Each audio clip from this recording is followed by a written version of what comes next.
There's no place to escape to. This is the last podcast. On the left. From your grave. That's when the cannibalism started. What was that?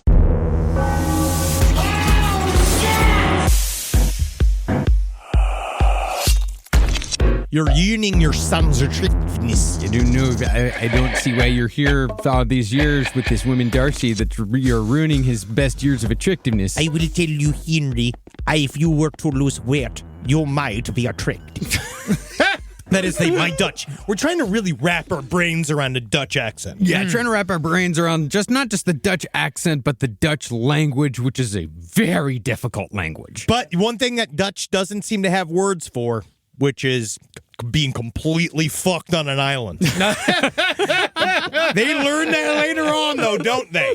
Don't they, my friend? They can't do sneak indeed. up on anybody. Yeah, they also don't have any words for compassion or friendliness. Welcome to the last podcast on the left. Yeah! My name is Marcus Parks. I'm here with Henry Zabrowski. Henry Zabrowski. Henry Zabrowski.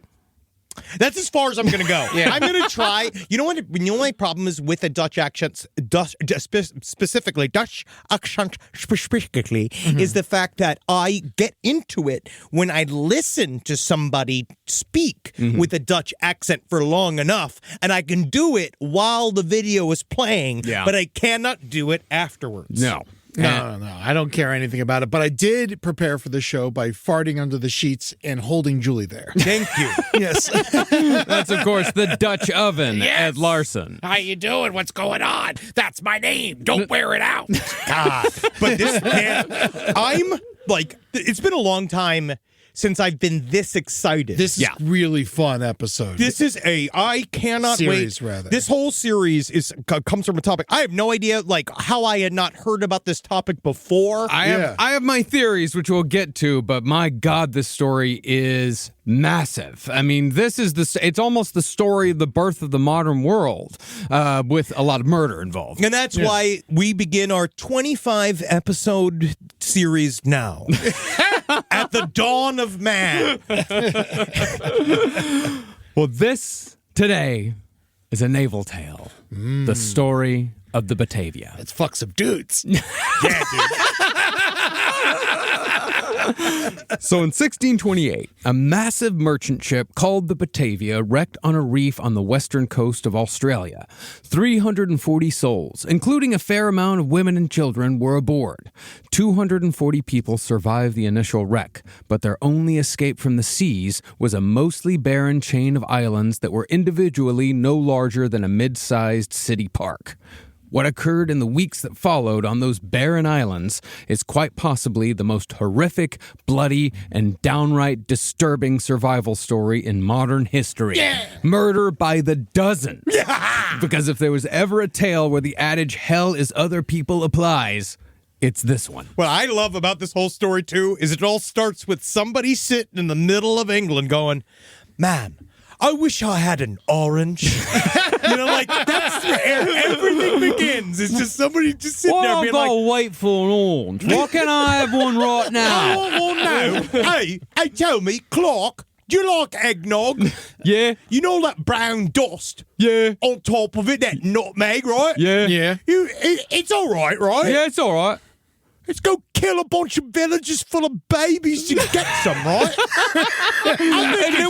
And then we set up an entire civilization around getting nutmeg. Yeah, we'll make it enslavement, and we'll get all the nuts from it. That's amazing. I don't even like it. It doesn't even get you high. Except I did hear that, nutmeg gets you high as fuck, dude. It's Really? illegal, man. Yeah. So if you smoke you it, fucking eat it, dude. You eat barely if you eat like half a pound of nutmeg, you get crazy high, dude. if you eat half a pound of almost anything, you feel differently. Yeah, but not with nutmeg, man. You get crazy, dude. You get knocked out, dude. Now, the story of the Batavia is not a well-known survival tale. As to why, I think it's because people usually like survival stories to be inspiring. Yeah. And the tragedy of the Batavia is quite the opposite. Yeah. There's the survive part that's missing. Yeah. Some do survive, but it's definitely not alive. It is it's not one of those where it's a tale of, the human spirit persevering over nature and over each other. This is a tale of the human spirit giving in to its worst impulses at every turn. Yeah, you don't band together to get out of it. You kill your sister to get out of it. See, that's what we learned from 9/11 and what we now need to learn from this story. We don't need to be inspired by every story. Yeah. When was 9/11? Oh, it was... Well, this is a tale of greed, mass murder, manipulation, and savagery. An example of how just one man can create a band of demonic brutes with just the slightest nudge.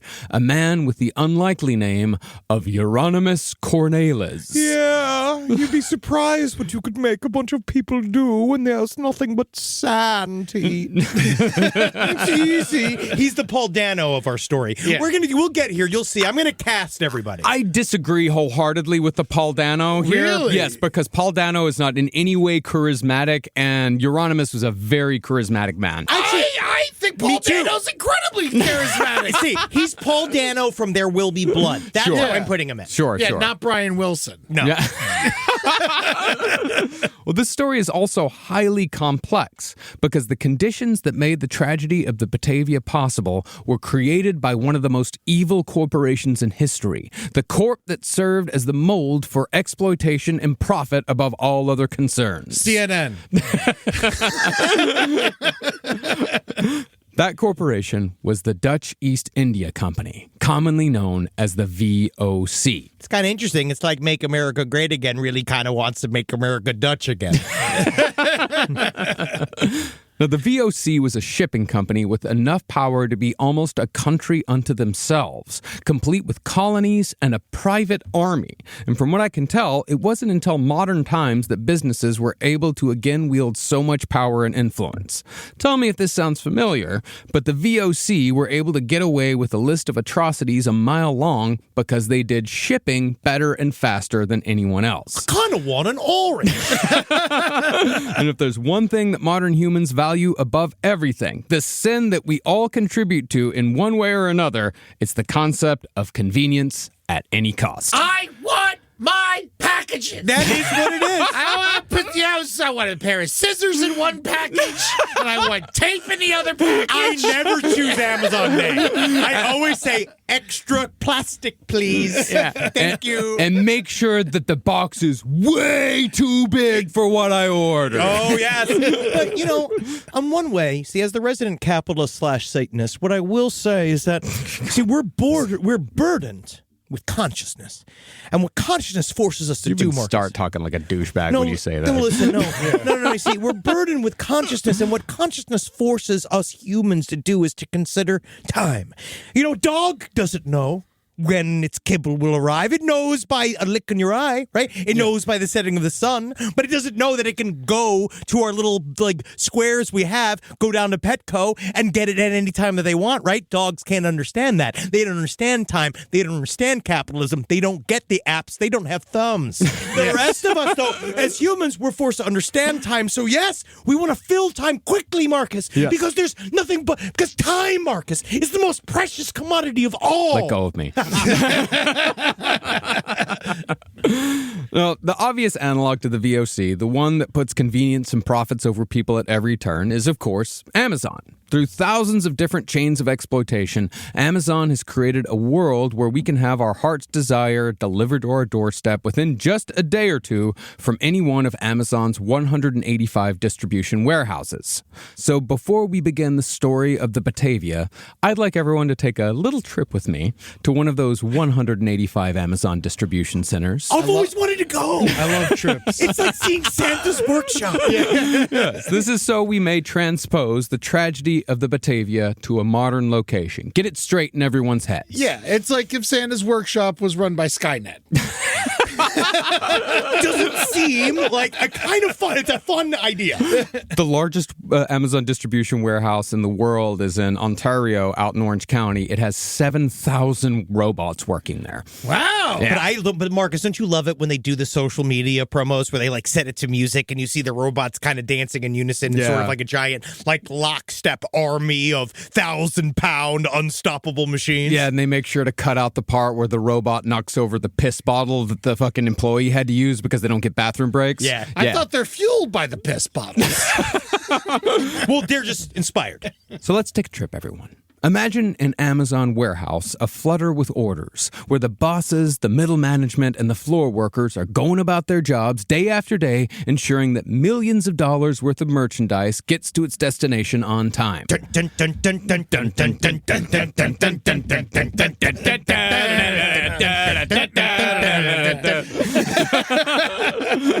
Everyone is a cog in a machine within the biggest machine of all, the Amazon Corporation. And just as long as everyone in the warehouse does their job, no matter how difficult it might get, everything goes smoothly and the shareholder stock keeps going up.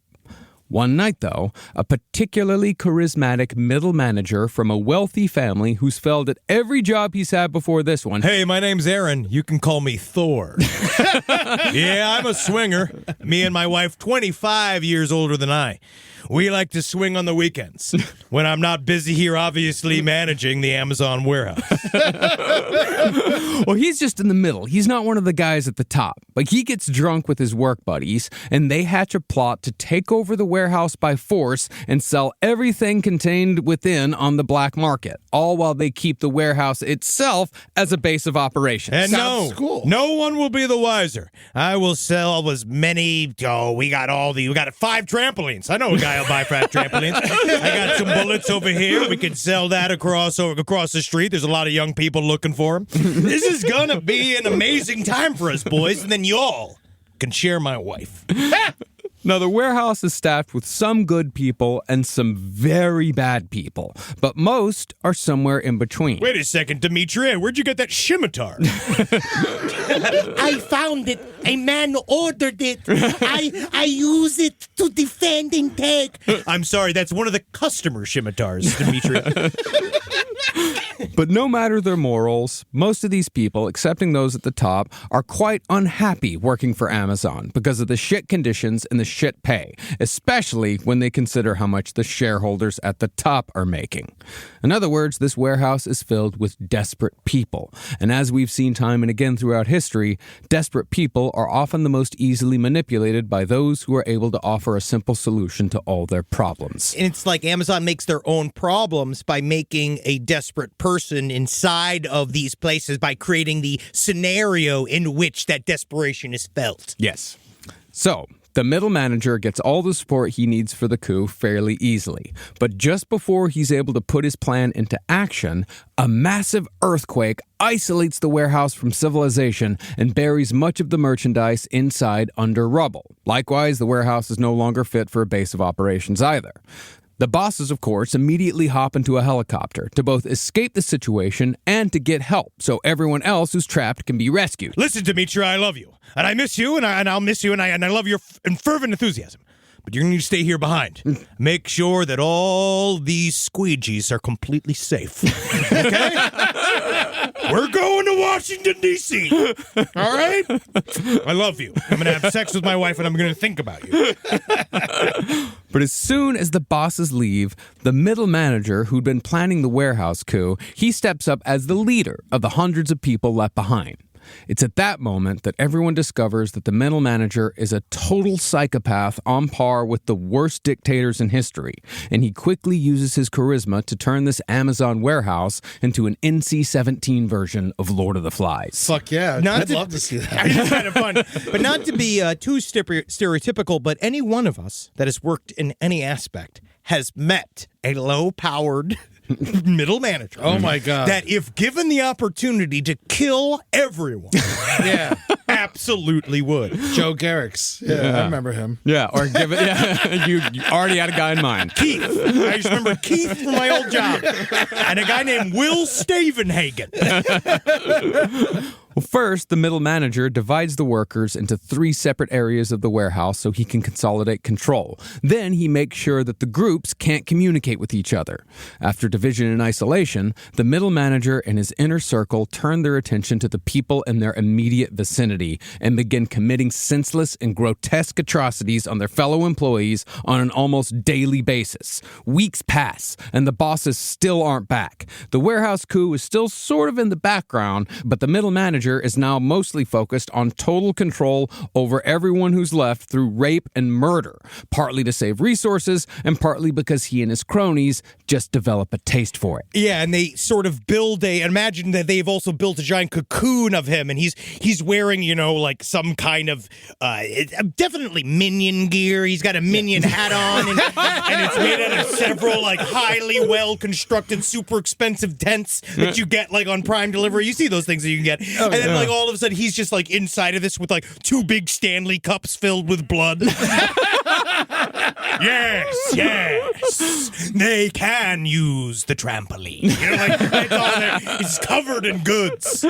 Well, the people not in the manager's inner circle then start joining in on the murder, just to avoid becoming one of the dozens of victims. And some of those people get so hooked on the feeling of murder that they beg the manager to give them more people to kill. And that request is often obliged. Kill Terry. Yeah. What? No! After 6 weeks of this, though, one of the people living under the terror of the middle manager escapes to one of the groups that the manager had isolated, and he tells them about all the atrocities being committed on the other side of the warehouse. You wouldn't believe he put on Garfield slippers, right? And he had an OLED 65-inch screen just for some reason attached to a sash around his back. And he came up, the things that he did, I can't believe what he did. He force-fed Terry 5 pounds of creatine. I've never seen someone do this before. You know how much lead is in that? Soon after, a small war breaks out between the isolated group and the middle manager's group, and it's only settled when the bosses finally return in a gilded helicopter. This is more or less the story of the Batavia and the corporation that made it all possible, the VOC.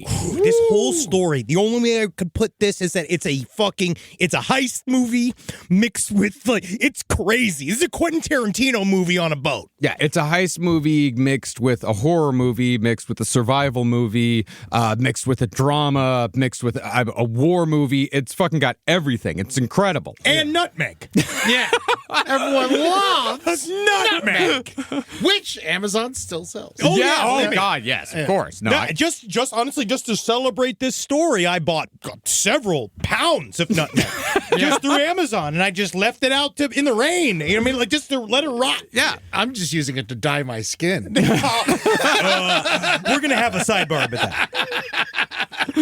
But before we get to the story of the Batavia, let's acknowledge our main source today. Batavia's Graveyard by Mike Dash, which is an absolutely incredible book, but definitely on the nerdier side due to the massive amount of historical context, which is, in my opinion, wholly necessary and utterly fascinating. Oh, yeah, we're about to get a Roy Cohn's fucking helping of history aids right now, because this is going to be it's thick, but I do think that it's extremely important to set up the stakes, why everybody is doing this in the first place, and why everyone's so afraid to fuck up. And literally once, because there's no coming back. Yeah. And also why everyone feels like they have permission to act like they act and to do the things they do.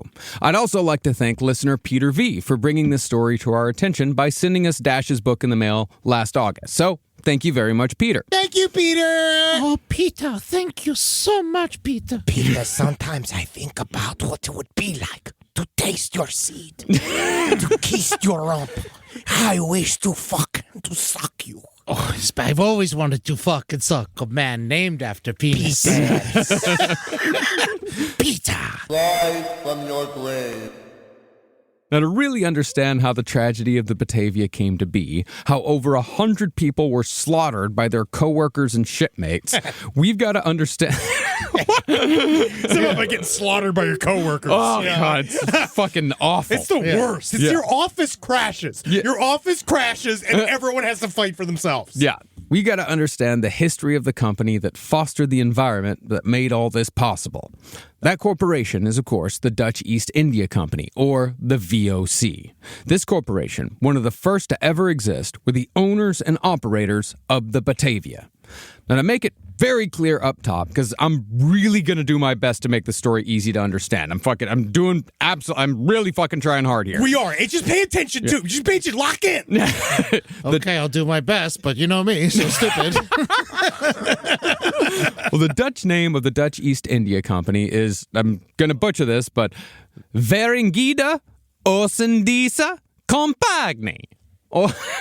Or the VOC. How about the Dutch East India Company? Verenigde Oostindische Compagnie. We are not going to get the Dutch accents correct. No. Nor are we going to really pronounce anything in Dutch correctly. But we have phonetic things written out. Doing the best we can. So we're trying. Yeah, we're trying. It'd be easier if we got high before the show still, but now we wait till afterwards. Well, just know from now on, we're going to be referring to the Dutch East India Company as the VOC. Okay. The VOC is the big corporation here. And that's the British India Company? Fuck Eddie. I swear to God. We have to maintain control. Now, by the 17th century... Oh, wow. We're starting early. Just remember, we're starting early, but just lock it. No, the 17th century is when all this happened. I agree. Yes. Which is the 1600s. Yes. You're welcome. Thanks for clearing that up. Now, by the 17th century, Amsterdam was one of the wealthiest cities in the world, and that wealth was almost entirely owed to shipping. The Dutch had figured out how to ship goods faster, cheaper, and at a larger volume than any other European power, but the Dutch came out on top because of that most precious of commodities. Spice. Oh, yes. He who owns the spice runs the universe. Yes, Eddie. Yes, Eddie, you understand. But it's kind of crazy. Yeah. People just sat around eating shit. Right? Like all day. That's what all this food, all European food's just like boiled fucking roots and old stinky lamb and all this kind of shit. So why hasn't it improved? But it's funny. There is actually a story behind why British food was so bland for so long is because spices became so pervasive in society that the upper classes started seeing spice as a lower class thing. So they made their food purposefully bland as to make it quote unquote pure, and that just sort of pervaded all of English society up until fairly recently. Being rich fucking sucks. Honestly, the only thing just become such a pussy. you just get immediately. really fucking bored. And I don't get it. You either become P. Diddy or you become like, you just collect typewriters. You know, like Tom Hanks. I don't know why. Now, today, we take the spices we buy at comparatively impossible prices for granted. But the road that leads from the grocery store all the way back to the 17th century is a long and bloody one.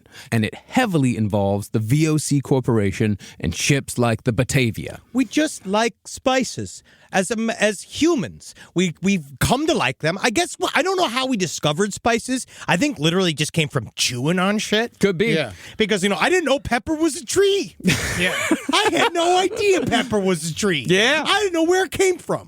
I'll tell you what, man, I'd fucking kill a girl for some Chef Paul's magic seasoning. The redfish blend. Paul Prudhomme. I just got the salmon seasoning for Paul Prudhomme. And honestly, there are sometimes The poultry's not to be slept on as well. I love the poultry seasoning, and I looked at even just Holden's daughter came over last night to the house, delicious. and there's a little part of me that was just like, I just imagine, what if that Paul Prudhomme was in the center of her torso?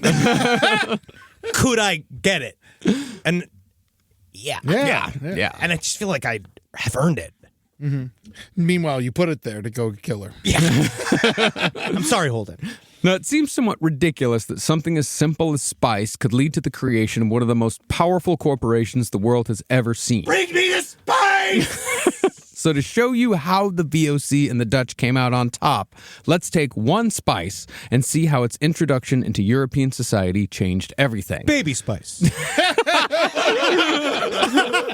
No, that spice is nutmeg. Oh, so stupid. Now, nutmeg trees were handy little two-in-ones that also produce the spice mace. Oh. And they grow naturally in exactly one place on Earth, the Banda Islands of Indonesia in Southeast Asia. Now, after nutmeg was introduced on a wide scale to Europe in the late Middle Ages by Muslim traders who'd been dealing with the people of the Banda Islands for hundreds of years, it began to be used in all manner of practical ways. And that's also how we got the Black Plague. For example, by the late Middle Ages, that's the 13th to 15th centuries, doctors in London had come to believe that nutmeg was a cure-all, prescribing it for arthritis, gallbladders, the bloody flux, and even the plague. I'm afraid to say this, Doctor. It seems the nutmeg has no effect on this patient. Get me a candy cane. Yes, the only thing that will cure this man's cancer is peppermint. Wait a second, is that RFK Jr.? Yes, here in London town, we cure everything with Christmas cheer. I think it's super important for people to embrace spices and do natural way to heal yourself. It's good because I can kill whales on the move when I'm on the Batavia. I wish I could. If I could, I'd kill a baby also, but for nothing. Well, speaking of the plague, those infamous plague masks with the long noses, they were stuffed with a blend of spices, including nutmeg, to protect against the Black Death, because it was believed that the plague was spread through bad air. Outside of medicine, Europeans also came to depend on nutmeg for the preservation of meat, because nutmeg naturally slows down rot.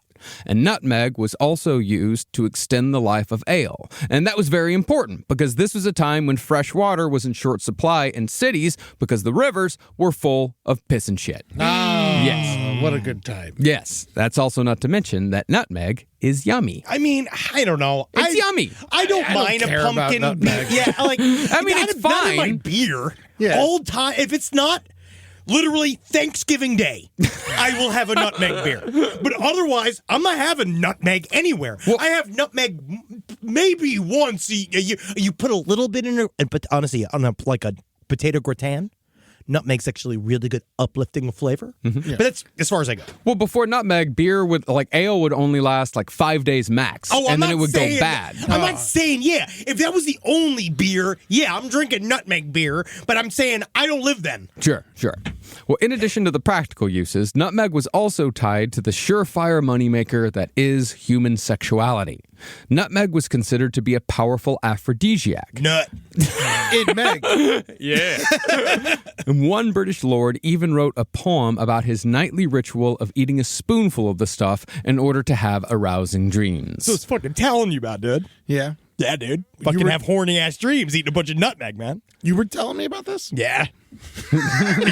in your sleep. Dreaming last night on Miss Farley, my pecker was up this morning early, and I was fain without my gown to raise in the cold to get him down. Hard shift, alas, but yet asure, although it be no pleasing cure. Yeah, so he doesn't like eating nutmeg, but he loves the boners it gets. I need the boners. I must have the boners to have sex with my nephew. Sometimes, though, as it usually goes with aphrodisiacs, the sexual component of nutmeg would get people into trouble, as it did with one particularly rakish young Danish man whose experiments with nutmeg landed him in the defendant's box at his very own witch trial. In 1619. Experiments with nutmeg sounds like a Ween album. In 1619, this Dutchman, who very well may have just been playing a prank, if we're being honest, he told his friend that if he wanted to capture the object of his desire, he should do exactly this. Okay. First, eat an entire nutmeg seed whole. Got it. Yep. Then, sift through your feces in the days after to retrieve the semi-digested material. Sure. All right, but what if I've already eaten? Like, listen, buddy, I'm hearing you. Yeah. I ate like 3 ball bearings yesterday. There's a bunch around in there. Like, how do I know what's nut and what's bearing? You bring it to me and I'll tell you. Thank you. Okay, okay, that's it. You can also suck on it for a little while, see and then if you you can get that see- get the nutmeg nutmeg taste. taste. Yeah. Yeah. Rinse it off first. Okay, sure. It's like that fancy coffee. Next, grate the nutmeg seed that is passed through your entire digestive tract into a glass of beer or wine. Then give said drink to the object of your affection. After she gulps it down, she will fall hopelessly in love with you. Whoa. Now, presumably, the woman who was giving this disgusting swill noticed the change in taste. This tastes like your farts. Yeah, this is like butt egg.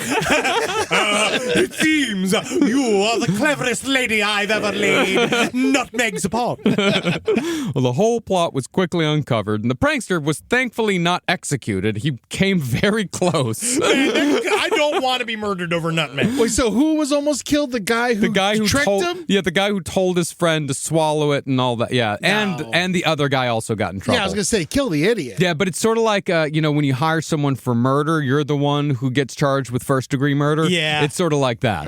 Yeah. But, I mean, both men were punished for robbing the young woman of her virtue. Now, by the 17th century, nutmeg had been completely integrated into European society, as nutmeg-spiced ale and nutmeg-seasoned meat had become the expected standard as opposed to the occasional treat. That meant that Europe needed a shitload of nutmeg delivered to the continent on a constant basis. Now, the Portuguese, Spanish, and English had already supplanted the original Muslim suppliers by this point. But while the Dutch were late to enter the spice trade, they soon became the #1 supplier of nutmeg after the establishment of the Dutch East India Company, the VOC. The term and word nutmeg will eventually begin to lose meaning during this section. But that's okay. It's just nutmeg. It really is like the most boring spice of all of This them. entire story centers on nutmeg. Now, just to make it clear, we're going to be referring to the Indies a lot in this series. By the Indies, we mean the islands of Southeast Asia, which includes the Malaysian, Philippine, and especially Indonesian archipelagos. Y'all got to say archipelagos or archipelagos? It's archipelago. Archipelago. I've never said it before, but archipelago sounds great. Doesn't it though? Yeah. But, I mean, point is, though, these are areas of the world that are rich with spice. Yes, it must flow. Now, one of the reasons why the Dutch became so much better than anyone else at the spice and shipping game is because they understood navigation on a level that surpassed even the vaunted British Navy. See, as all the European powers spent more time on the high seas, they developed dossiers for specific routes that included maps and sailing instructions.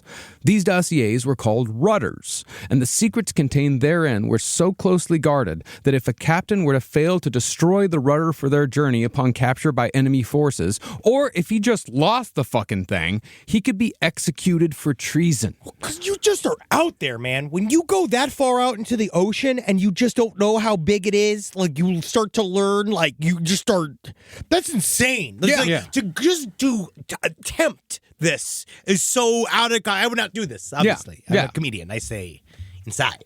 No, you would be killed immediately on the boat. Yes. And also, it's just like, why not just say you destroyed it if you lost it? I'd be like, I felt threatened, so I destroyed it. People can't because people can't keep a secret. And then when people start showing up at your secret little Heidi pepper spot, you're gonna get really angry. Yeah. Well, the Dutch eventually developed the best rudders out of anyone, mostly because their cartographers had put together the most comprehensive and accurate maps of the time. But since the Dutch caught on late as to how valuable the spice sourced from the islands of Southeast Asia could be, their fleets in the beginning were made up of a lot of smaller companies in the Netherlands competing against both each other and the more consolidated companies of Europe, like the British East India Company. Ah, yes. Yes, very good. Now, weren't they all a part? Like, there was their big war. We're gonna 18 years war. There's a lot of stuff that Habsburg. Holy Roman Empire. There's a lot of stuff Charles V. I had to skip over a lot of stuff. Yeah, a lot of shit. Yeah. Well, the Dutch government decided that in order to dominate the spice trade, it would be in the country's best interest to form a single joint stock corporation made up of a bunch of small investors. And in 1602, that was how the VOC was born. Because weren't they cut out? Like, that was like a part of it. They were a part of because of the 18 Years' War. One of the long story shorts is that they were cut out of the spice trade. And they really had to figure out their own way to get their own shit. Now, the VOC was just the second company in history to do business like this, to be a joint stock corporation. They were right behind the British East India Company, and all the corporations since have followed in the footsteps of these two businesses. Basically, this is the birth of the modern corporation. And it's one of the most powerful aspects of the human animal. The fact that we can understand in 4D space, in reality, a concept and make it real. Like, a corporation doesn't exist. Corporation isn't anything. You can't arrive. Like, yes, there are buildings a corporation owns. Corporations are people, right? They are very big people. Very, very big people that we can't seem to see the head or the arms or the legs of. And but it's interesting in that our language can create a concept that then can become just as real as a building. Yeah. But while today's corporations wield enormous power over our daily lives using politics and lobbying, the strength of the VOC and its competitors in the 17th century was far more literal, as the VOC and the English East India Company, they both had their own private armies made up of mercenaries from all over Europe. You wait till you see the broccoli squads coming from Zuckerberg around here to make sure we're all liking like NBC's fucking tweets. This is gonna happen.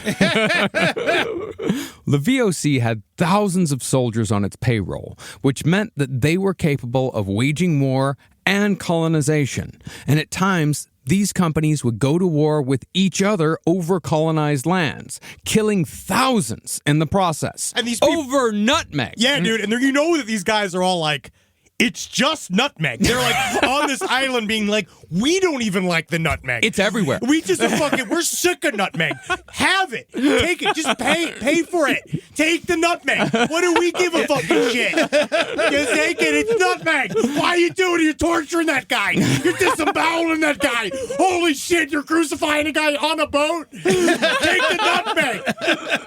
But they didn't really care about life and death back then. You know, it was a lot more willy-nilly. Human life. Oh, no, actually, Eddie, I think that human life, its cost has not increased with inflation.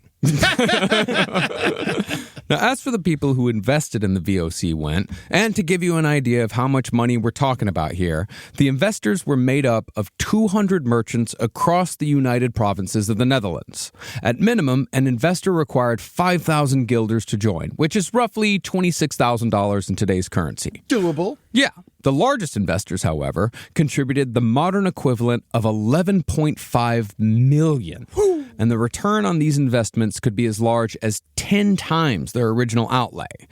In other words, the top VOC investors were the Bezoses, the Musks, the Buffetts, and the Zuckerbergs of their day. Man, I could just see the inauguration. There's like the four of them. It's just like, just dudes with the big metal hats and guys with just big like sacks of flour and stuff, just like hanging out. Those are the billionaires. Mm-hmm. Well, as far as who these people at the top were, the VOC was led by a sinister-sounding group of capitalists named the Gentlemen 17. Only sinister because you're not in it. Because when we are together, hanging out, just the 17 of us, we are having some of the best times of our lives. We're going to have the best time of our lives, boys. The Gentlemen 17 directed the VOC's overall strategies, and in the process reaped the majority of the profits gained from Southeast Asian imports, which those imports also, it wasn't just spice, they also imported precious metals, they imported cotton, indigo, and eventually people. Indigo is also a big thing. All of this is in Civ 6, which I've never been into trading. I feel like the trading in Civ 6 is broken. Yeah. We'll get there. What is indigo used for? It's Jeans. a dye. Oh, it's a dye. Yeah, it goes into jeans. It's blue. It's like it's a plant. All right, cool. Now I know.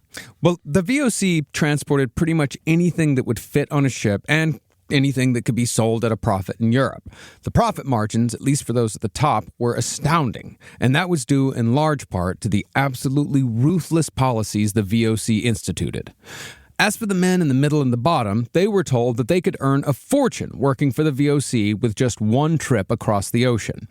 Now that, of course, wasn't always the case, as most sailors and soldiers received a set salary that was well below a living wage. But if you were above the line, you'd make a fuck ton of money. Yeah, if you were able, but that's the thing, you kind of already had to start above the line Yes. in order to get above the line. You had to at least be born of a higher social status. Yeah. You couldn't like work your way up from like a sailor to like, the boss. That's crazy that doesn't happen anymore, right? Yeah. It's nice. It doesn't happen. You can't just be born with a lot of money and then just be able to like make it. Yeah.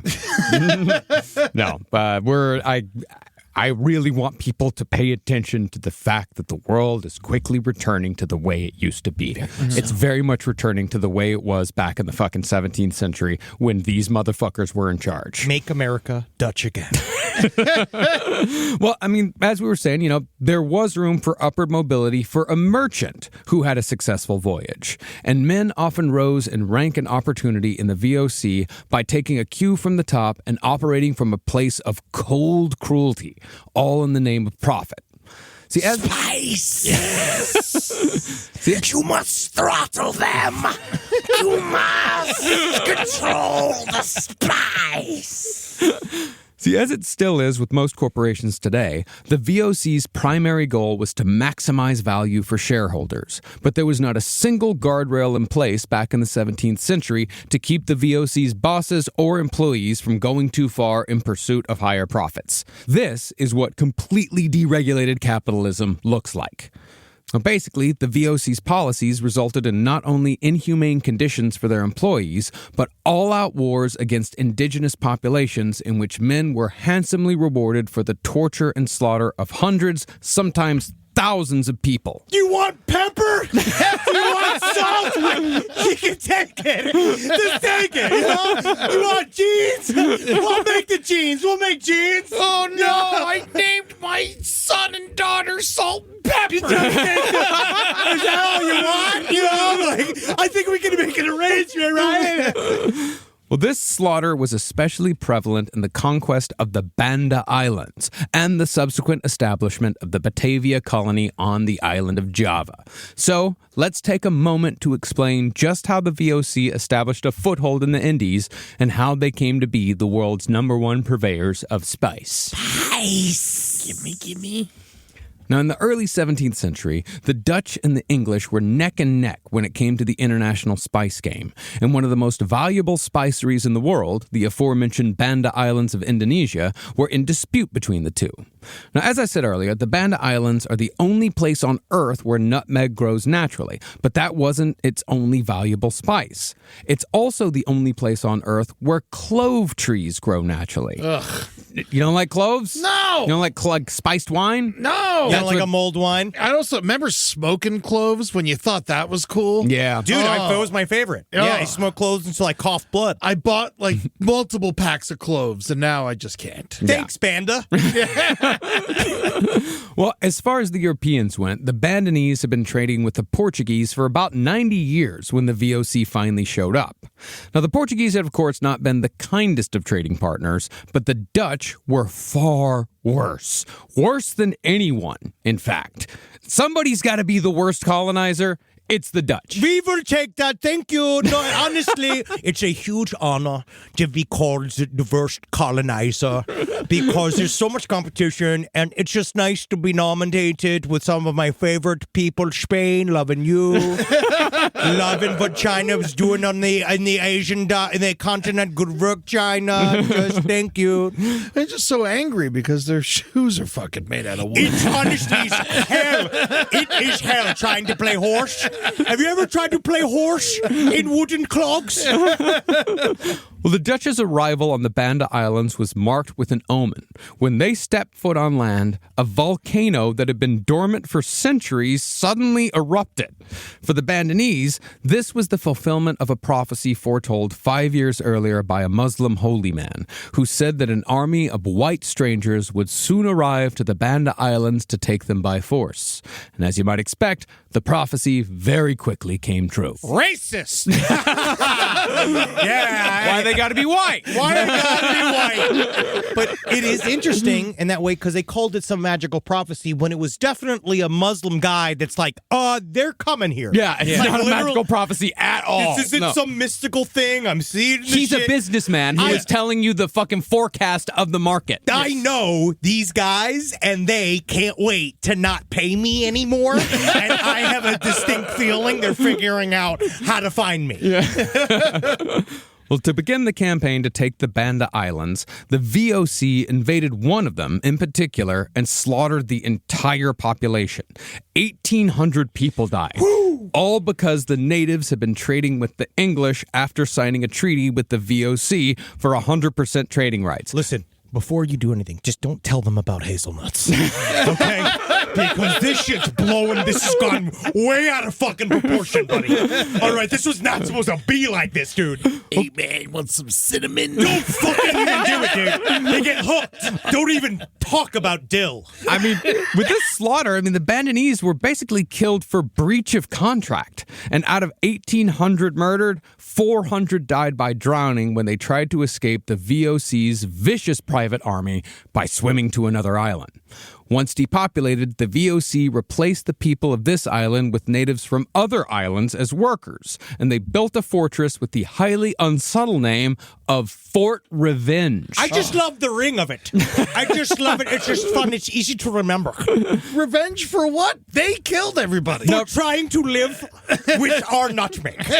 No shit. Revenge for breaking a contract. Yeah. They broke a breach of contract. You were meant to just trade with us. You fucking went with you go to our competitors. I'll fucking show you what happens when you go to our competitors. It's negotiation. Mm-hmm. Now, after the VOC had been operating from Fort Revenge for almost a decade, the Bandanese decided to finally throw in their lot with the English, because as bad as the English India Company was, the VOC was worse. The Bandanese, however, had no idea just how far ahead of the game the VOC was by 1620. To begin with, most VOC ships were heavily armed with cannons, which had originally been installed to defend themselves against Portuguese, Spanish, and English ships, also on the lookout for spice. And they learned a new mechanism of sending out a bunch of ships at once. Mm-hmm. They learned that that's the way to do it. Instead of just sending out one guy and hope he comes back, you just send out a constant flow of ships. Yeah. So that it never stops. And you send them out like 15 at a time. Yeah, so that it never stops, so that so they're crossing each other, so they actually, which is interesting, so there's support on the open ocean. Yeah. But within just a few years of its founding, the VOC went on the offensive and began to intentionally sink the ships of foreign competitors in full naval battles. The VOC also had far more capital, stronger support from their government, and better ships than anyone else. Man, it'd so been fun if I had to, be the first mate of the Hollywood video ship to go out there, and I had to slaughter everybody at the on the blockbuster ship. Yeah. You know what I mean? Just to get, because they all have the new they got hitch in first. Mm-hmm. Yeah. You know what I mean? So I got to get all that hitch because people are looking for hitch, right? That's a Kevin James Will Smith vehicle. We especially at know the Hitch. time. But listen, that was a fucking guaranteed money maker. That's the version. That's their nutmeg. That was our nutmeg. I don't want to fucking get on the fucking Joe's Crab Shack ship and have to go fight the Logan's Roadhouse ship. You might have to, Mark. Well, putting all these factors together, the better ships, the stronger government, the bigger capital, the VOC had nearly wiped out the English East India Company by 1620, which meant that the Bandanese of Indonesia never stood a chance, nor did the English. Now, the VOC's man on the ground in Indonesia, the man who eventually wiped out the Bandanese, was a right Dutch bastard named Jans Pieterzoon Koen. If I were to cast the biopic, Jans Koen would be played by Ralph Ineson, the father in The Witch. Very much so. that's Great Yeah. casting. And he was put out there because they didn't want him back in the Netherlands anymore. They legitimately, this man was so scary and he was such a persona non grata that they put him out in the middle of fucking nowhere because also they knew he'd be the guy that would kill everybody. Nicknamed Discrale because of his thin figure and bony fingers, Yes. Coon- It's that guy, right? The guy who talks like this. Come here. Come, daughter. Coon was a humorless and ultimately genocidal VOC company man through and through. Coon was a chief merchant, a high management position in the VOC, and his only goal when he arrived on the Banda Islands in 1612 was to subjugate its people and secure the world's largest supplies of nutmeg and cloves for his company. So no one made him laugh? I laughed. There was one time I laughed.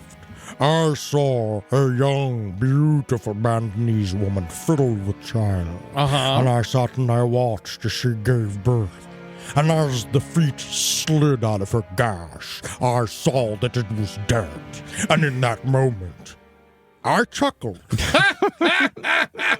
You're hilarious. Thank you. That's a part of my, you want to check me out, it's Too Wild for Netflix thing.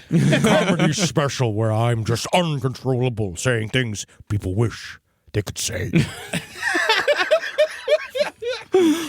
Well, let's start with Jan Koens took 1,000 men on the VOC payroll and invaded the island of Java to conquer the city of Jakarta, both as a show of force and to further drive the English East India Company out of the Indies. Once captured, Koen burned Jakarta to the ground and built the VOC capital city of Batavia on its ashes. This settlement, one of the first company towns in history, was named after the Germanic tribe that were thought to be the ancestors of the Dutch people. So we got Batavia the colony and Batavia the ship. Now, Koen spent the next year building up his forces, and before long, he'd amassed an army of 13 ships, 1,600 soldiers, and this is fucking incredible, 80 Japanese Ronin. Yeah, dude. Fucking samurais without lords or masters. Well, I guess they're right over there. Yeah. They're mercenaries. Yeah, they're total mercenaries. So it's just like, yeah, let's get the fucking samurai. Like, they'll show them what's what. Yes, my favorite is when they all get together and they do that cheeseburger sketch. My absolute favorite, a little culturally insensitive. Now, true to form, the Ronin were the deadliest and cruelest men in Koen's crew.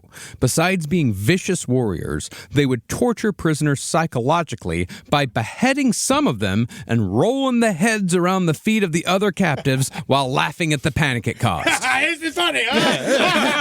People say we're not funny. It's funny. On one occasion, 6 Japanese Ronin on the VOC's payroll quartered and beheaded 44 Bandanese prisoners with samurai swords. Why? Because that's what they wanted to do. Oh, okay. Then they displayed the heads on bamboo spikes for all to see. Honestly, I'm looking for self-starters. I'm looking for people that have, they anticipate needs. Yeah.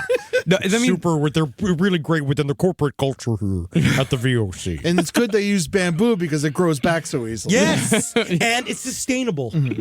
I mean, this whole story is, it might as well be called The Evil That Men Do. It's what happens when, people are left unchecked. When you just say, go out and be as cruel and mean and savage as possible and come back and we'll give you a nice little fat paycheck. Well, because these guys also believe there was obviously, it's money and it's power, but there's also a kind of like a manifest destiny style. We are expressing our power over the world. Oh, absolutely. No, that happened again and again. It happens with, it also happens, when native populations start dying of disease that the Europeans would bring over. They would say, this is God's judgment on these people. They're dying because we are meant for this land. Yeah, and people don't care as long as they still got their nutmeg coming in. They really I kind of don't. want an orange. Yeah. Yeah, like, here's my orange. Let's go take Florida. Yeah. We live in California. I want the Florida other one. oranges. I want the other one. So sweet. The ones with the snakes in the trees. I want one taken from a dead child's hands. Now, Jan Koen's orders from the VOC, they were just to subjugate the Bandanese. He was not supposed to slaughter them en masse. But when a torturous interrogation of a Bandanese warrior revealed a plot on Koen's life, he took it very personally. I do tend to do that. And thereafter set himself on the task of completely annihilating the Bandanese people. Many Bandanese were driven into barren areas by VOC armies and starved, while others were simply beaten to death. Many more were enslaved and forced to work the plantations that were quickly springing up around the islands, but not that many. Dude, have you heard of garlic salt? Yeah. Honestly, there's some crazy shit over there. Yeah. You should go to that other island over there. I've heard they've got, have you heard of smoked paprika? Yeah. Why don't you ask the Ronin about teriyaki? Do not tell them the secret of teriyaki. In the end, it's estimated that out of the 15,000 people that Kuhn found on the Banda Islands, fewer than 1,000 survived his campaign of terror. Furthermore, the VOC ordered that all clove and nutmeg trees not controlled by the VOC were to be destroyed so as to regulate the supply and keep the prices as high as possible. Anyone on the islands caught growing, stealing, or possessing these plants without authorization were subject to the death penalty carried out by VOC employees. Didn't it just randomly grow? Yeah, but if it's on your land, if it's in your room, if you've got it with you, And you're fucking dead. And this is before we decided that we can, like, grow it ourselves or whatever. Yeah. So we just wanted, because they already had it. Well, So we'll just take it. And it only grows in certain climates. Like, you can't just I don't think you can grow a nutmeg tree in, like, Bristol. Yeah, but you could It sounds like a children's book. you could steal one, plant it in a Greek island that you've stolen. Yeah, Mykonos. Yeah. Eventually, they did start planting them on other islands. But, sure, yeah. But for the longest time, this was the only place where you could get nutmeg. I still, honestly, and truly, this also reminds me of one of my craziest days at Borders, is that we found out that someone had taken some books, like one of the employees, and it was really crazy about how, like, they charged me. They're like, well, you know, because I was the manager on time, and they said, can you handle this? Can you talk with this guy? And I had to hold a gun to the back of his head while he committed seppuku. Yeah. In front of J.K. Rowling. Yeah. And it was, honestly, truly one of just, she's so nice in person. You'd be surprised. She answers her phone, turf, turf. As long as blood's squirting on her shoes, she's fine. Yeah, she loves it. Yeah. Now, for taking the plot on his life personally, Kuhn received a strongly worded letter from the men who ran the VOC, the aforementioned Gentleman 17.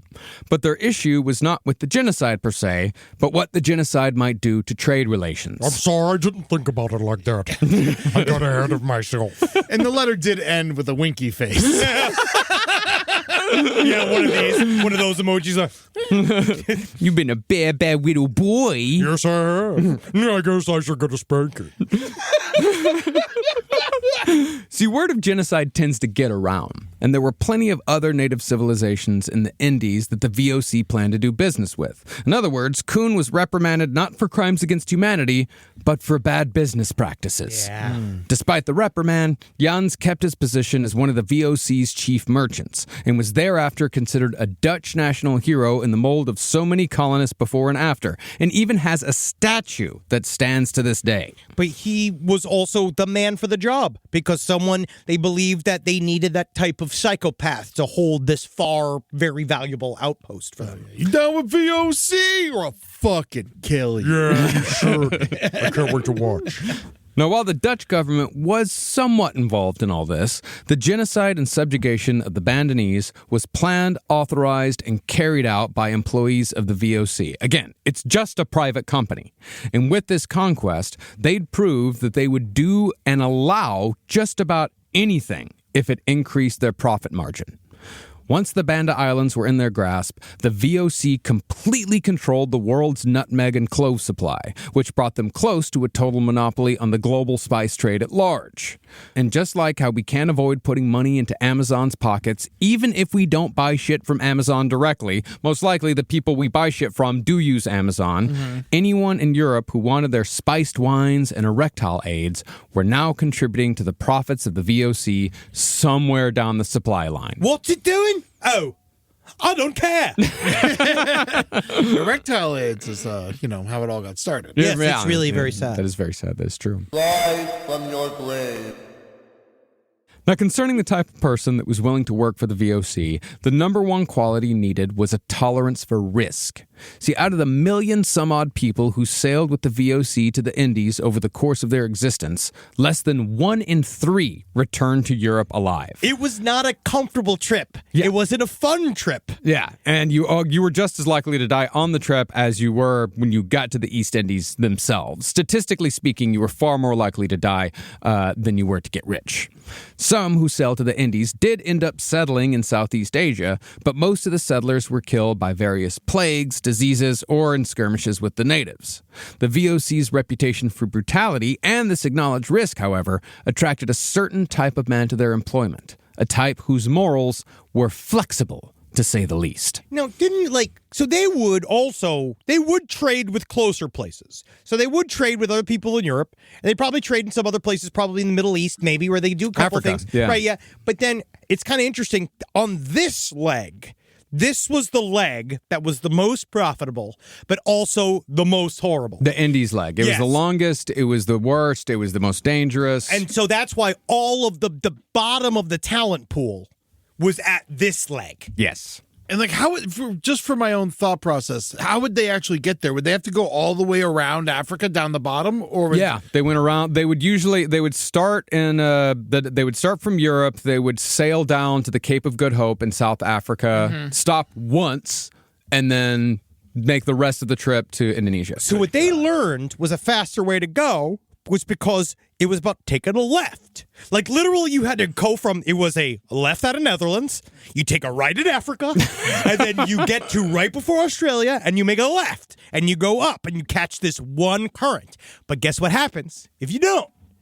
You can get really fucked up. Guess what Australia's surrounded by? Miles and miles and miles and miles and miles and miles of coral, which is extremely sharp and destroys ships, countless ships. Mm-hmm. So it's interesting, almost like you kind of waiting for something to go wrong. Yep. Now, the roll call on a VOC ship was made up of sailors, soldiers, tradesmen, and merchants. The soldiers and sailors were often otherwise unemployable men who were violent, often lazy, and above all else, expendable. And that's how I like to be.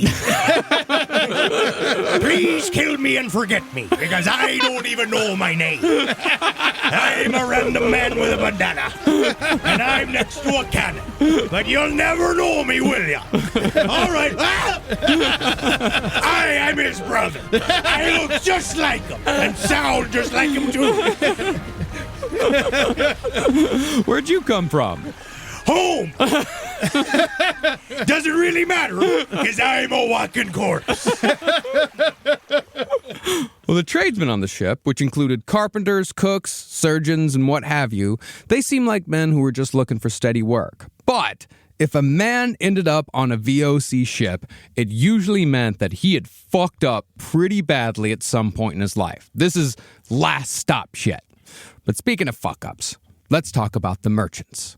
The merchants were the men responsible for protecting the goods and the profit potential of the voyage, and as such, they were given authority to override the captain's orders if the merchant deemed it necessary to protect the VOC's interests. Nothing like a corporation putting in some talentless, unconnected middle person to be at the very top of the little thing that you might know, because he's over the captain. Yeah, he's over the captain. So exactly. the captain is the person who knows how to run the ship and do all the stuff with the ship, but he is a boss. Yeah. It's just some guy from the company. Yeah. And that's all he does. Let's surprise the newspapers and go full speed ahead with this ship called the Titanic. Yeah, it's like all these guys do. And what happens when they kill the captain? The first mate takes over, or they take over? I think they just keep going, like promoting from within the sailors. Yes. But that's the thing is that the captain, we're going to get to his job later, but mostly he's there to navigate and to manage the sailors, keep the sailors in line. Okay. Now, if the merchant survived the sea voyage and landed in the Indies, they then had the task of maximizing profits on the ground by negotiating with the local leaders the VOC hadn't killed yet to obtain spices and or goods to bring back to Europe. Now, concerning the social standing of the merchants, many of them were most definitely in the past fuck-up category. The majority were down on their luck financially, disgraced debtors who'd lost everything, or businessmen on their way down the economic ladder who would do anything to turn around their failing fortunes. Sometimes if you came back with a super fucking successful run from the Indies, you could get put back into some form of respectable, like, there was always kind of like a shot that maybe if I come back and I make everybody a fuck ton of money, they'll legitimize me again. And then I could go back to doing a more cush thing. I can go to France, or I could go to some other place. It's not fucking Jakarta. Now, was there like a shit ton of merchants on the ship, or was there just like 3 or 4? Just a few, yeah.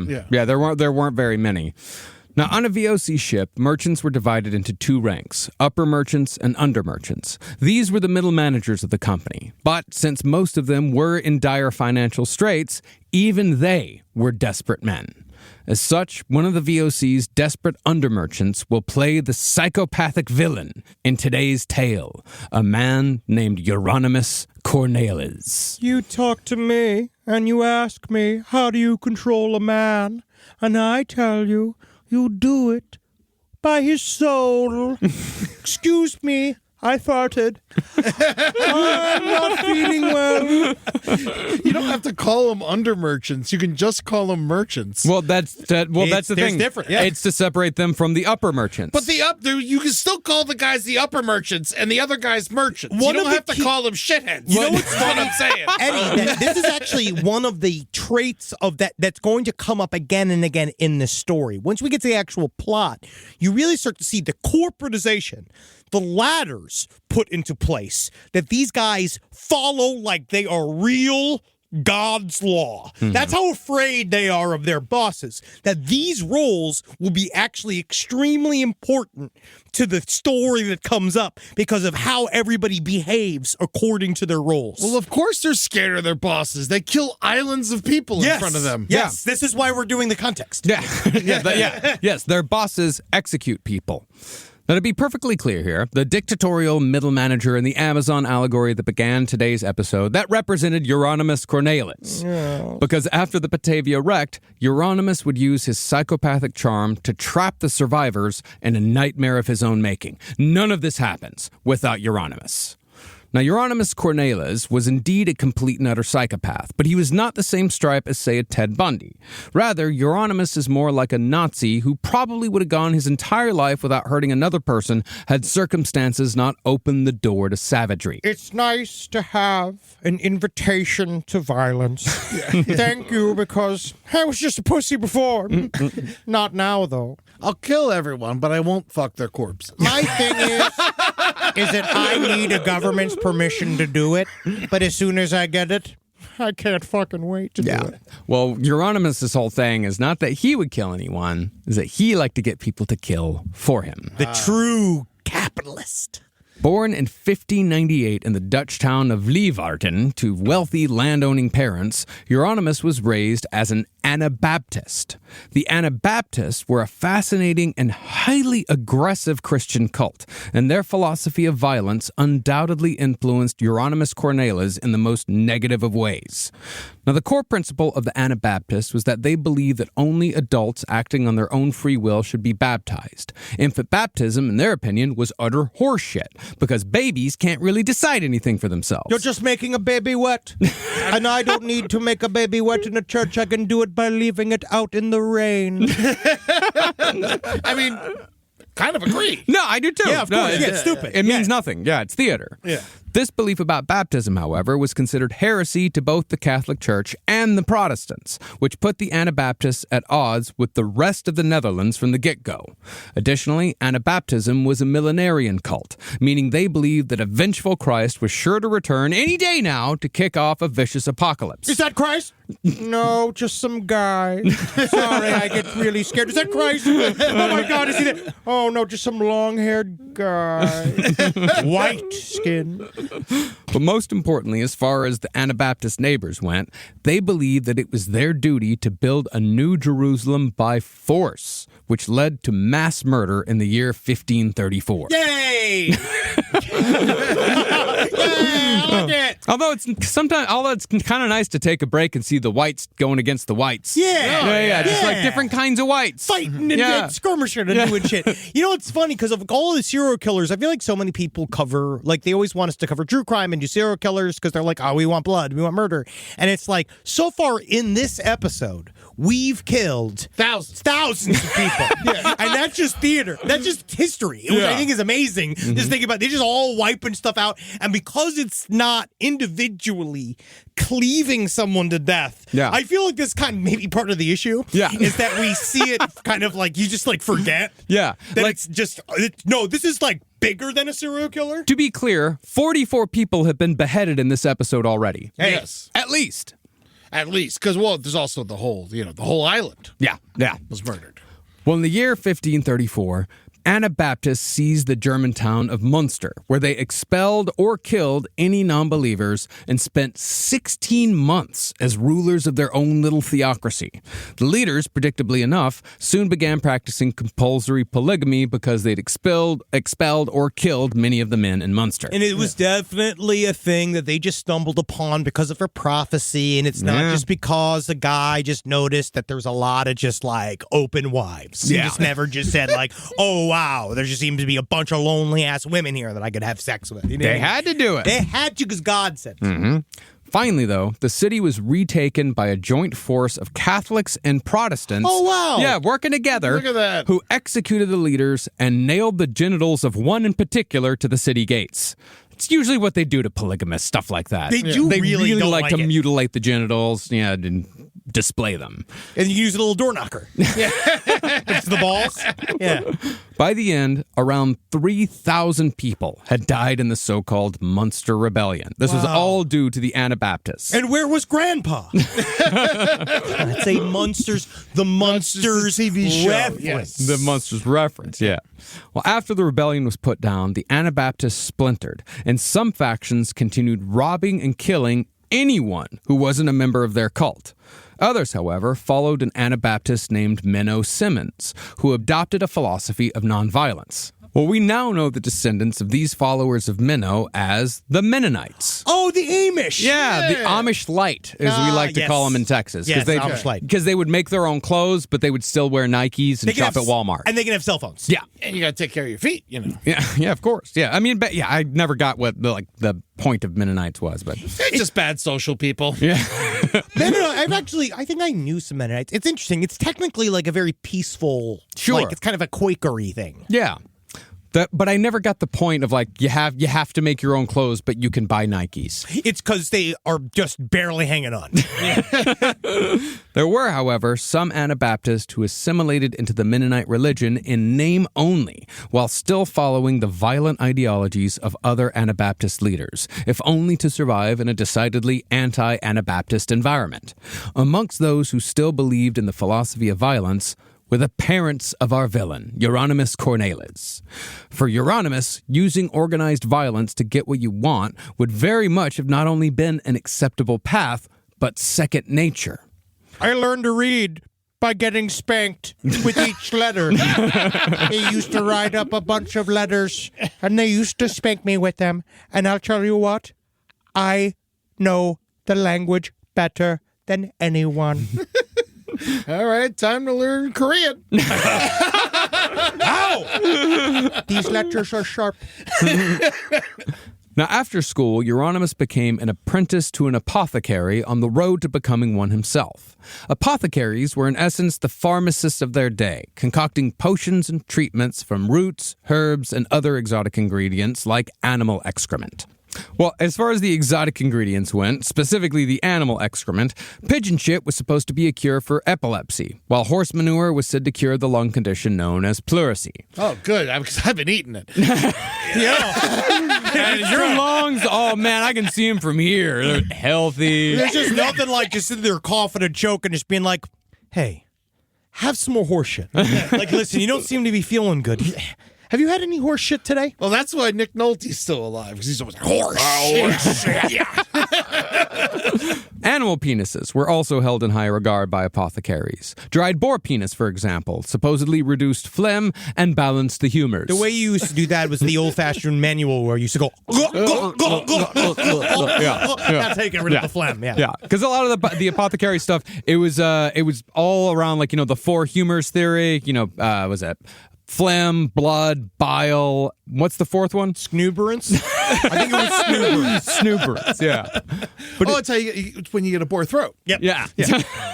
That's stupid. Fuck. That's fucking stupid. But if you really wanted the top-of-the-line cure-all from an apothecary, it was believed that nothing was better than ground-up mummy flesh. Mummy does. Oh, please. Yeah. I mean, I try it once, twice if you ask.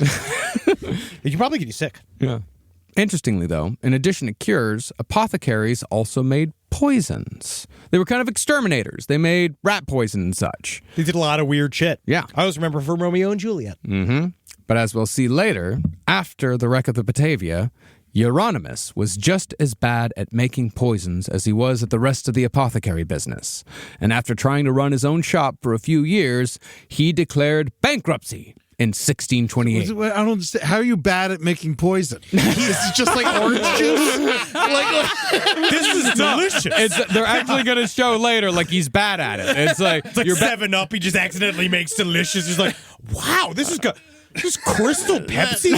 All right, you'll die any hour now. Yeah. You're bad at making poison is you make them sick, but you don't kill them. And so they just sit there screaming in pain, which, isn't really the point. Unless it is. Now, in addition to his bad business sense, Euronymous' personal life was also an absolute nightmare. The year before his business failed, he got married to another Anabaptist and settled in the Dutch city of Haarlem. His wife soon became pregnant, but the pregnancy was difficult. Now, for some reason, Euronymous hired an absolute lunatic as a midwife, an uncouth, deranged, and dangerously incompetent individual who danced and sang compulsively, frequently spoke of so-called torments inside her head, and slept every night with an axe. Thank you. I think that she was probably hot. That's what I was going to say. I think that was the issue here. I think that has been a husband issue since day one. Yep. Since nannies existed. So, when the baby finally came, the midwife mishandled the delivery and left the placenta in the womb of Euronymous' wife, which became infected and septic. The new mother was therefore unable to breastfeed. What? Yeah. That's what happened? You leave the placenta up in? It's what can happen. You're supposed to take it out. How does it affect? Has it clogged the tube? I don't know. Yeah, you're supposed to take it out, and you got to put it back in the front hole. That's what I thought. Yeah. I thought you fold it back up. Yeah. Put it in your ass. Yeah. If you don't take it out, though, hard to keep singing and dancing. I know that much. Did your mom eat your placenta? Absolutely not. Yeah. I don't think my mom even knows that is a thing that people do. Did your mother eat your placenta? No, she ordered in. Yeah, she actually didn't eat mine. She actually wanted one from the restaurant. Yeah, my father chopped it up and put it on an Arby's sandwich. Whose sandwich? His! Well, because the new mother was sick, she was unable to breastfeed. But Euronymous was like, all right, the first midwife, she's insane. Let's get rid of her. But instead, he hired a wet nurse to handle the breastfeeding who was just as bad, if not worse. A woman who had already gone mad with syphilis. And the baby contracted the disease as a result. Within weeks, if the average 17th century infantile death from syphilis is anything to go on, Euronymous' child died a horrible, horrible death. Funny story, I'm sure. By the end, babies who died from syphilis bled profusely from the mouth and anus and were covered in so many sores and rashes that they were said to have looked moth-eaten when they mercifully died. But concerning the woman who gave the baby syphilis, the author of Batavia's Graveyard speculates that Euronymous might have had an affair with her and contracted syphilis himself, which would partly explain his horrific behavior after the Batavia wrecked. Everything I do is highly logical, even my madness. I'm surprised he didn't murder her. He had made love to her. It's like the only time. And then it ended up leading to a bunch of murder. Yeah. It's because he Maybe. didn't fully become who he was going to be until the moment came where he could finally blossom. Yeah, again, this may have just been one factor that unlocked Euronymous' true psychopathy. See, after the Batavia wrecked and its passengers and crew were stranded, Euronymous was definitely acting on a philosophy, and that philosophy was heavily influenced by a man named Johannes Torrentius. This guy's fascinating, too. Yeah. See, Torrentius was Euronymous' fencing partner and friend, but he was better known in the Netherlands as a highly controversial painter who was infamous for openly using sex workers, refusing to financially support his wife, and allegedly being in regular contact with Satan. He's the most actual Dutch person we've met so far. Well, Torrentius claimed that all of his artistic skills came from black magic rituals. Yeah, you wouldn't know what they're like. It's what I do. You just wouldn't know. It's something I do. Something cool. Yeah. He said he would place blank canvases on the floor and the paintings would magically create themselves. Torrentius also bought black chickens and roosters exclusively so he could sacrifice them to Beelzebub. They're the only ones he takes. It's just his favorite thing. It's his favorite color. He likes chicken. You know, they do it for him. It's nice.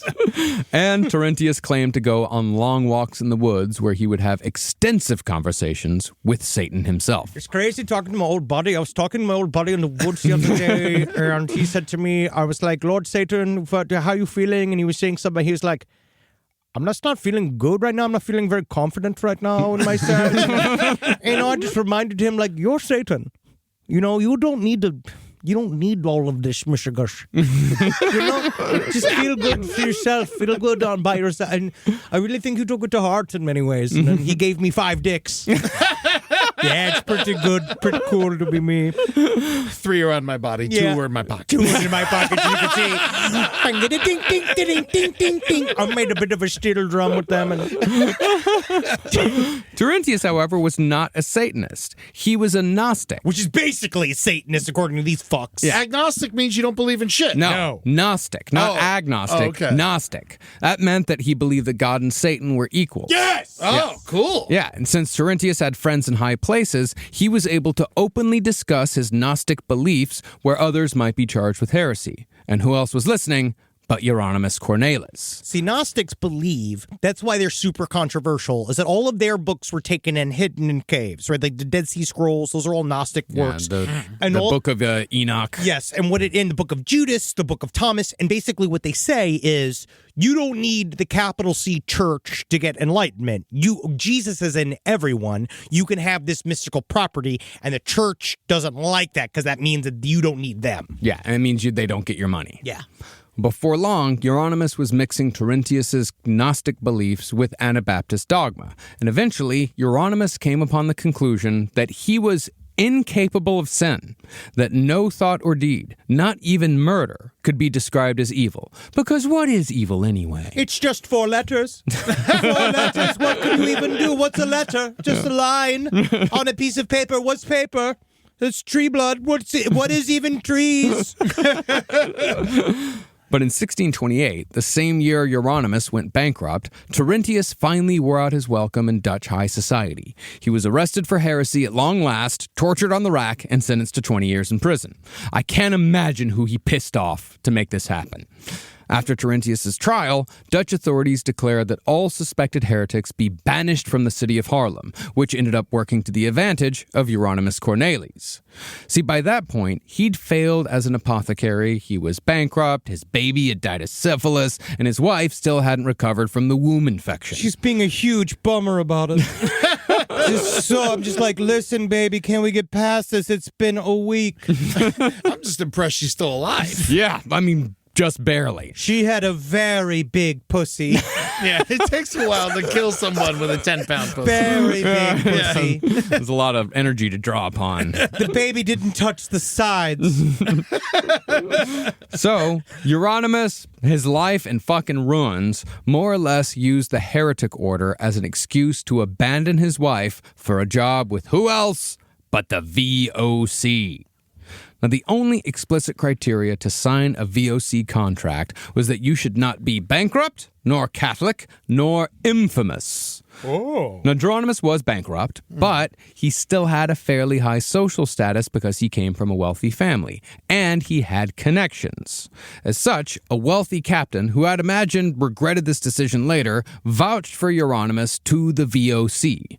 Euronymous was therefore hired as an undermerchant and was soon bound for the Indies to make his fortune. He also was one of the only guys that wasn't a total fucking criminal to apply. So that was, at the time, they didn't really know what they were getting involved in. And so they were kind of, it was like, you know, when, I guess in the Army or in the Navy, people get kind of upset when someone goes to like officer school and just shows up and takes over. Yeah. That's what this guy's like. It's like no experience whatsoever. He's just evil. Now, being Pre-evil. Pre-evil. Pre-evil. Yeah. Well, I mean, he's definitely on the road. He's abandoned his ailing wife to, you know, He be went to go make money. What else is she gonna do? And honestly, you spend an afternoon with her. She is just, my baby has got syphilis. I'm a fucking bitch all day. All day. Okay, so send me to Jakarta. Now, being an undermerchant made Geronimus a member of the upper class on a VOC ship. That upper class included upper merchants, bookkeepers, clerks, and their assistants. Basically, on a ship the size of the Batavia, you had about a dozen of these guys. And so Euronymous and a dozen others of his class would make up the business staff on one of the most impressive ships in the VOC fleet. Finally, we arrive at the Batavia. Now, a big factor in the VOC's success on the high seas was their ability to streamline mass production of ships on an industrial scale. And in fact, they were one of the first companies to ever do so. Dude, I was like looking at pictures of it. Fucking It's insane. It's crazy. It was huge, right? I guess it's one of those where we all like, that's where all the thing comes from, where like people doubt that ancient man could have done specific giant things. But then when you look at what manpower can do on its own, it's so fucking impressive. If you have no regulations, it's amazing what you can pull off. Yeah, how many people even died making the goddamn shit? A lot. Well, while other shipbuilders in Europe took at least 2 years to build one ship, the VOC could construct and launch Seacraft in just 6 months. This, of course, helped with their strategy of flooding the zone. But besides just building them fast, the VOC also built them better. VOC ships were the most complex machines in existence at the time, conveyances that maximized loading, cost, cargo space, and defense. And the Batavia was considered the top of the line when it came to VOC ships. Now, the Batavia was a class of ship the VOC called a return ship, which was designed to carry both high-class passengers and cargo on long voyages to and from the Indies, a distance of some 15,000 miles journeyed over an average of 8 months one way. And it's a big central ship, right? It has a bunch of smaller ships that kind of go with it, right? Yeah. Like kind of like support ships.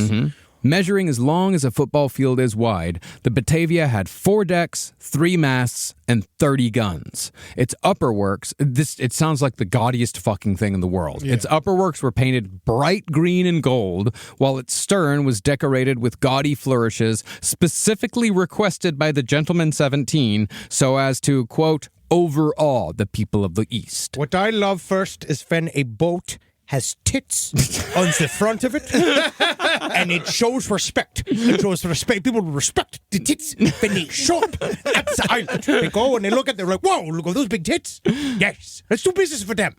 Well, a lot of times they did have tits on the front. That's what I'm saying. Yeah. Like, literally. Well, they also said specifically this boat, because a lot of times they wouldn't put a lot of, like, zhuzh into these boats, but the Batavia, they're like, let's make this one nice. Yeah, the Gentleman 17 were like fucking go all out with this ship.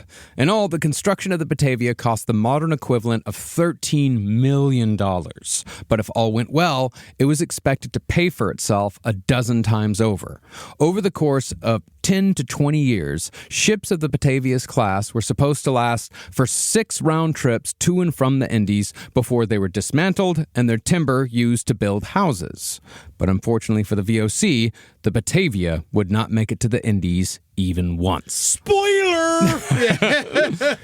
Now, Now, as far as cargo bound for the island of Java on the Batavia went, it included a 25-foot prefabricated gateway and 137 sandstone blocks weighing 37 tons. They were going to use these building materials for a castle. So what they do is, so if you're going to the Indies, it's such a long fucking trip. So and because they have business out there, there's a bunch of people that will put stuff onto the ship to go and bring over there because they got shit to handle over there. This was from Kuhn. Kuhn was trying to build a castle that was supposed to be in tribute to himself. Yeah. And so he literally... Called Castle Batavia. Yeah, they were going to just bring stuff to build him a house. Mm-hmm. There's shit there. No. It's nutmeg. They got rocks.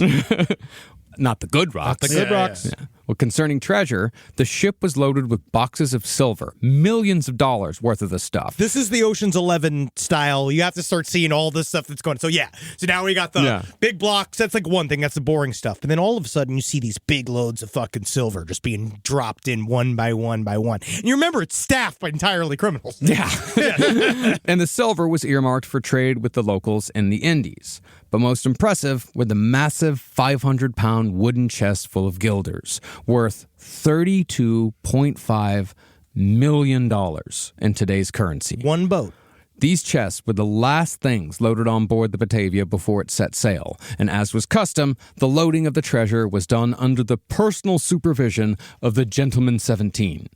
This was the only time they actually came out to the docks to watch the money be loaded onto the boat. Because they were the ones that brought the money. They had to hand over the money to the guys. Now, we will meet the guy that's in charge of the money that will be on the boat. That is our main character, Paul Rudd. Our Paul Rudd. Yeah. And the Gentleman 17, they're not going on the trip. No.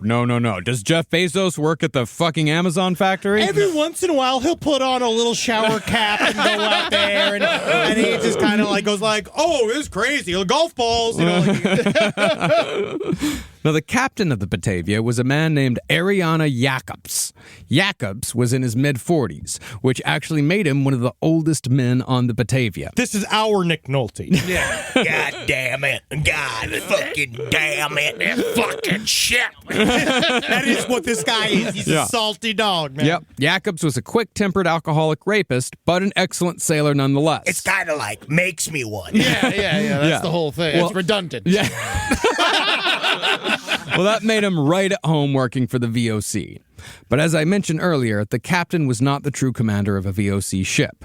While Jacobs was in charge of the navigation and sailor management, the person who was really calling the shots on the Batavia was the upper merchant, a man named Francisco Pelsart. Now, this is our Paul Rudd. Yeah. This is our lovable scamp. Okay. That is going to have to figure out if he can make it right in the end. Yeah. And his whole list is going to rest on Pelsart's shoulders. I got a feeling his family's going to get killed. Now, Pelsart's job was to place the cargo and profits of the company above all else. When the Batavia launched, Pelsart was one of the VOC's most valued upper merchants. He'd been hired at the lowest merchant rank, but had worked his way up because he had a knack for languages and was particularly skilled at negotiation. This guy, I mean, he's just some dude, but he knew how to speak like Urdu. He knew how to speak a whole bunch of different languages. But he also was a guy that was kind of like, he was viewed as charming.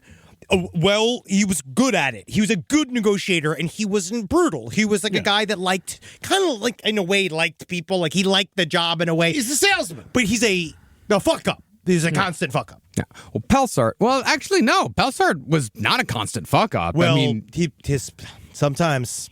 Every once in a while, he fucked up. It's the penis. It's the penis. Yeah. Well, Pelsart had been responsible for establishing the VOC's lucrative indigo trade, and it even urged the Gentleman 17 to expand the company throughout India before the British had a chance to do so. They refused his advice and let the British take India. But had the Gentleman 17 listened to Francisco Pelsart, the modern world would be a very different place. Yeah, British might fight. I guess when they don't really wear jeans like we do. I don't know. Pelsart's weakness, however, was women. The ladies. And his dalliances once almost cost the VOC dearly.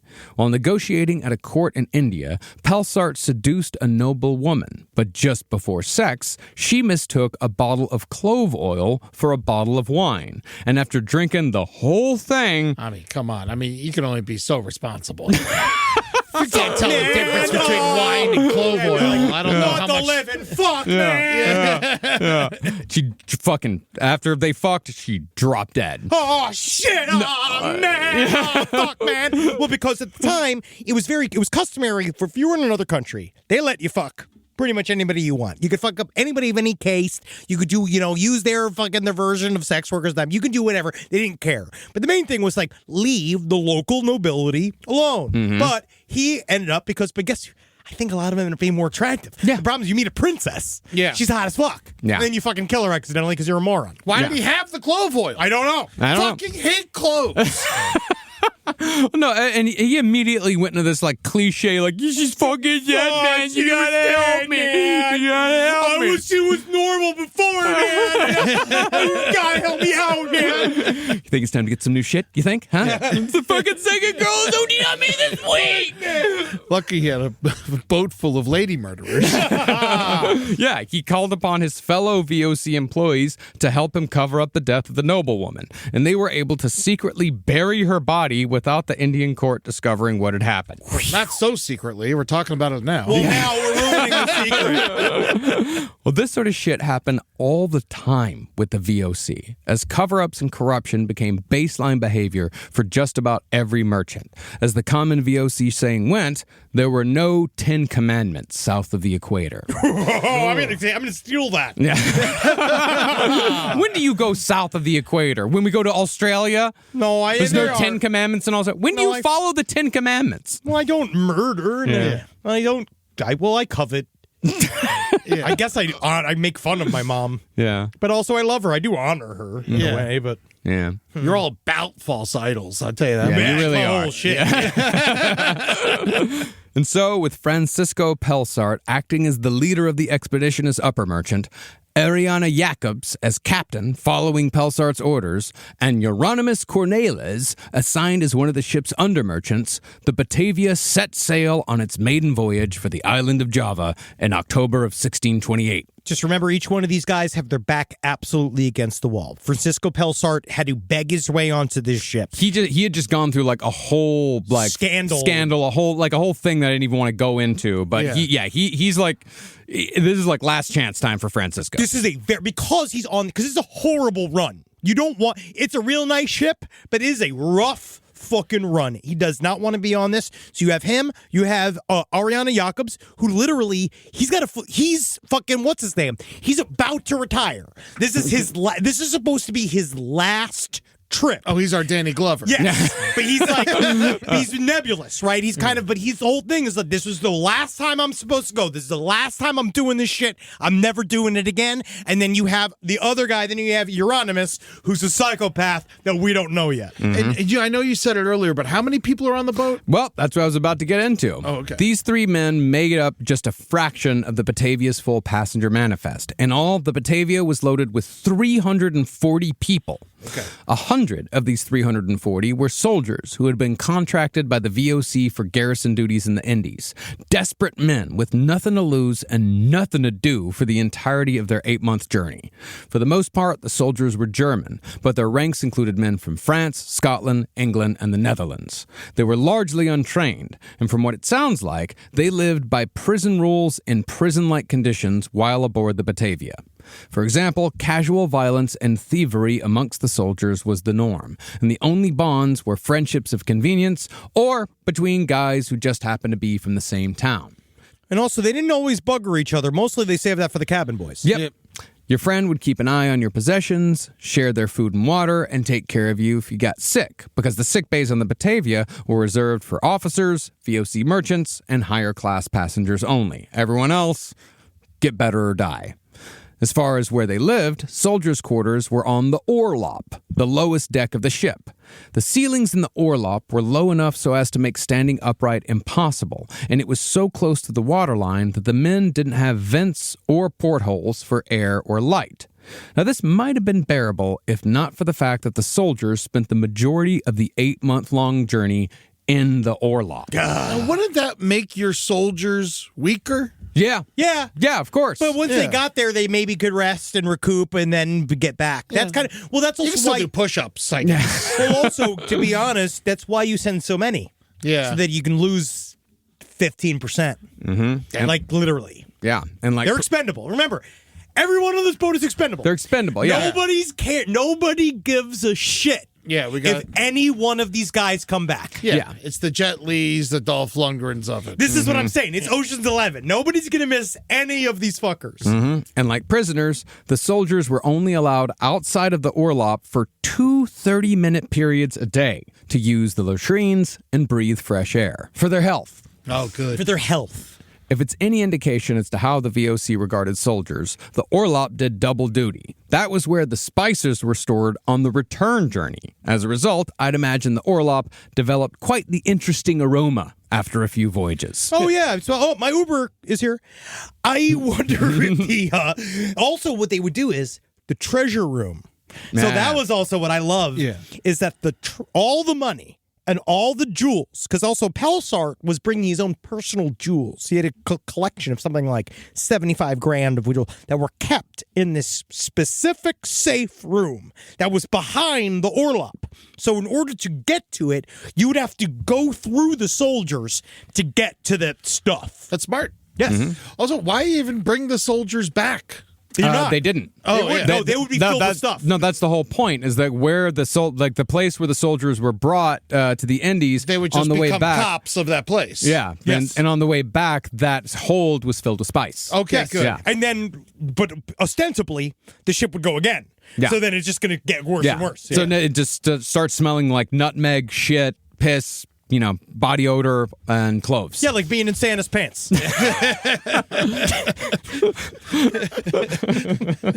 The Washington Commanders locker room.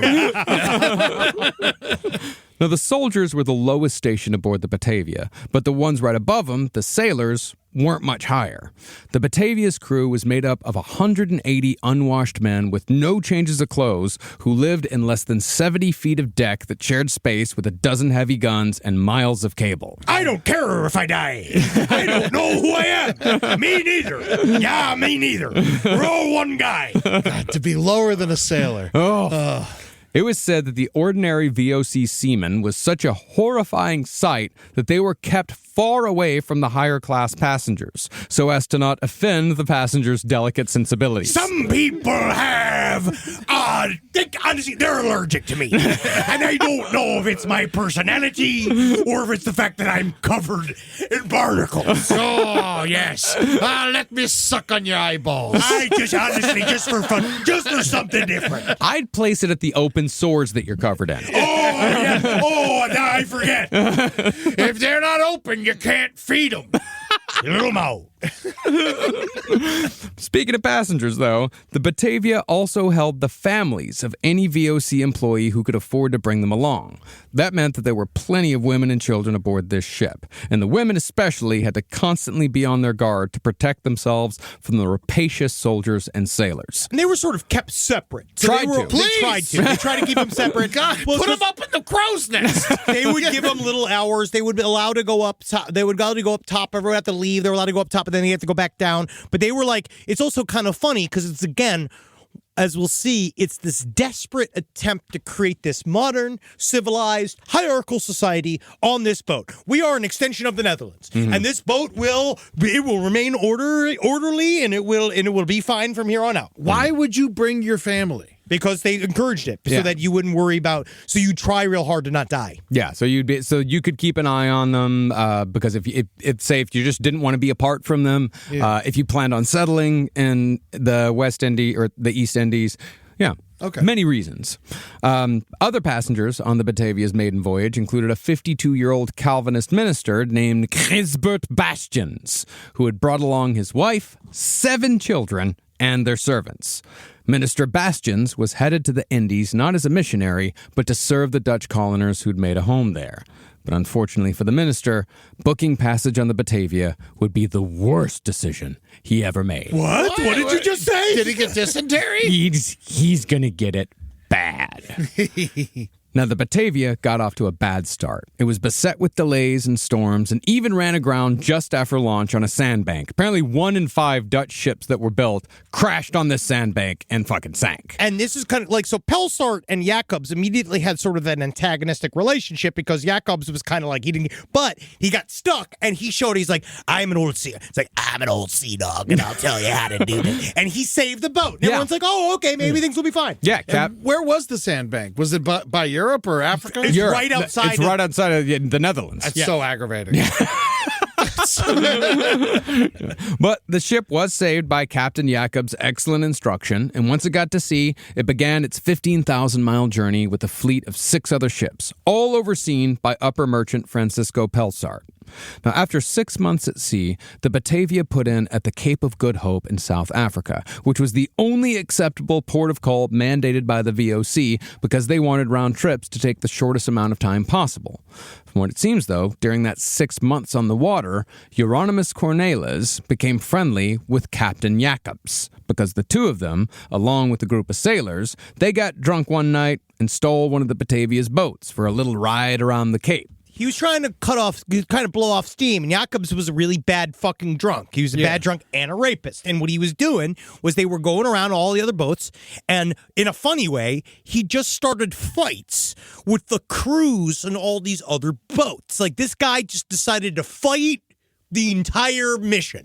Yeah. For some reason, they got hammered. Well, it's Yeah. like the varsity team beats up the JV team. But they're on the same team. Yeah. No, We all go to team. the same school, but like I play football, you play baseball, I'm gonna slap you.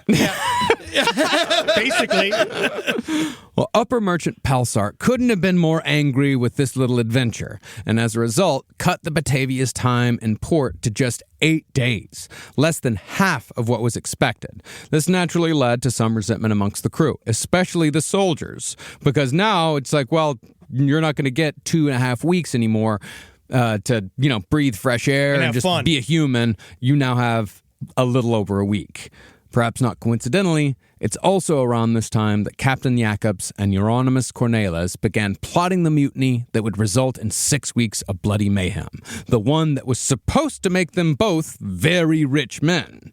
And that is where we'll pick back up next week for the tragedy of the Batavia, Part 2. Man, it just builds. So now it's going to build because you remember, we're going to see what causes them to kind of put together what it's like to plan a mutiny. And how it all gets fucking just destroyed in a second. I love that it's already horrible, but it gets worse. No, you have no idea how bad it's going to get. These guys go straight to hell. Yeah, I'm like, yeah. not even joking. These guys are going straight to hell. No, it is a full descent into hell, as much as as I've ever seen. But the families will be fine. Oh, yeah. Yeah. The women and children do great. They do great. Yeah. Yeah. You ever heard of Menudo? That came from this. That was the kids. From this. They became Menudo. And then Wow. and then No shit. Yeah, and then living La Vida Loca.